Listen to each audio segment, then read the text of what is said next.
dementia researcher with a blog and a rating. Over the last few months, I have often received the feedback that my blogs on maternity leave and parenthood are open or honest. When invited to write these posts, my aim was to speak about anything that seemed important, no holds barred. For a few months, there has been a topic I've been threatening to write on, but avoided. However, it would be remiss of me to talk about becoming a parent without even vaguely alluding to birth. Last month, as something of a throwaway comment, I mentioned the tendency in some circles to compare war wounds in relation to childbirth. After submitting the blog, I had a bit of a panic, worrying that this came across as needlessly glib, reducing what can be an incredibly traumatic experience for many women to a joke.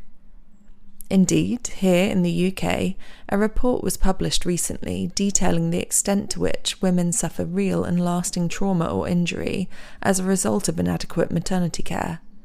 Now, I wouldn't say that I had a particularly traumatic birth at all, but then, as a first-timer, I didn't really have a frame of reference. Apparently, I did. Last summer, I listened to a podcast. The Retrievals told the story of a nurse who stole fentanyl from the IVF clinic in which she worked, refilling the vials with saline.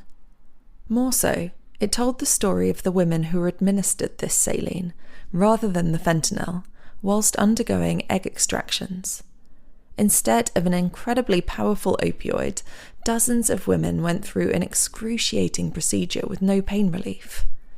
The women reported unbearable pain, would shake, cry out, scream, but they would not be believed. They were women. They were hysterical. This podcast stayed with me. In October, with my due date approaching, a friend gave me some advice. When I think it's time to go to hospital, go to hospital. The hospital will tell me not to go, but I should go. A couple of weeks later, strangely, my midwife said the same thing. She commented that because I come across as pretty chilled out, the hospital would likely not believe I needed to go in and that I should be firm and insist that I had to go. I was confused. Why would the hospital not believe me? Fast forward to November, and 2 days before my due date, my contractions started. I was on a walk with my husband and casually mentioned that I'd been experiencing some intermittent back pain. I was fine. It wasn't really even painful. The following day, things escalated a bit. I still wouldn't say I was in a lot of pain, but it was happening every 3 to 4 minutes, so calling the hospital seemed sensible. I explained the situation as clearly as I could. They thanked me for calling and told me that I wasn't in labour. I was a first-time mum, and so it was no surprise I was panicking. I should have a bath. I didn't really feel panicked. 3 hours later, at 1 a.m. on my due date, the contractions were well under 3 minutes apart and starting to be pretty painful, so I called again. I was clear. I was firm. I was told that I wasn't in enough pain. If I was in labour, I wouldn't be able to speak. Fair enough, I haven't done it before.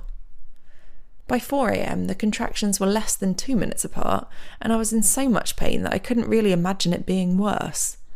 For some reason, I remembered the podcast and the question that it posed. When it comes to reporting pain, can a woman be believed? If not, perhaps a man can.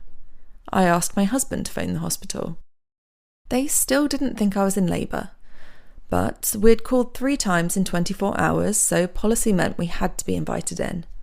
They stressed that if we arrived too soon, we would likely be sent home, so we should take our time. That was fine. It took 45 minutes for our friend to arrive to give us a lift, and another 45 minutes for me to get down the stairs, so by the time we got to hospital, 2 hours had passed. True to form, when I arrived, I was told that I clearly was not in labour, but if I wanted, they could do a quick exam to check on dilation. Sure, why not? Suffice it to say, this yielded different results to the cursory glance at my outward appearance, and my son was born within the hour. It turns out some people can walk or talk when in labour. Perhaps I'd been so focused on not coming across as hysterical that I'd gone too far the other way, but they'd accused me of panicking. What is this impossible balance? It was fine. We were both relatively unscathed. Relatively. We were admitted to hospital for a week. On a couple of occasions, I was asked whether I was in pain. No, I said, I wouldn't say I'm in pain, more discomfort, in that I feel too uncomfortable to walk or sit and need help to stand, but no pain, so no painkillers. Yes, I had gone too far the other way.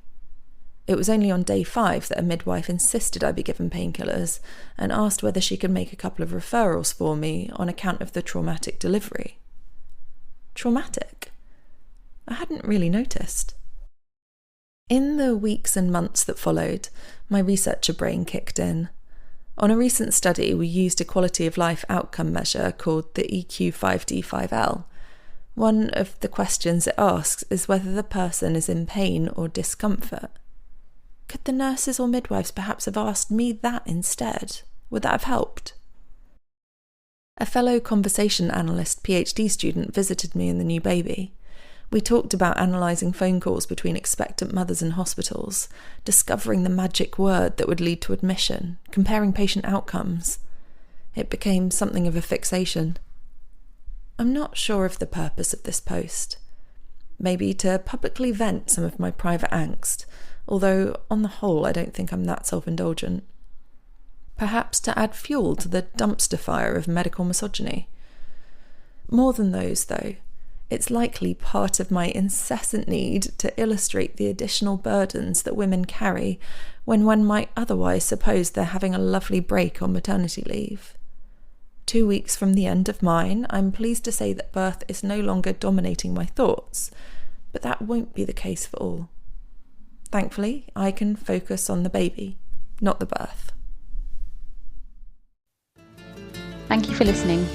Join the Dementia Research bloggers and share your own views.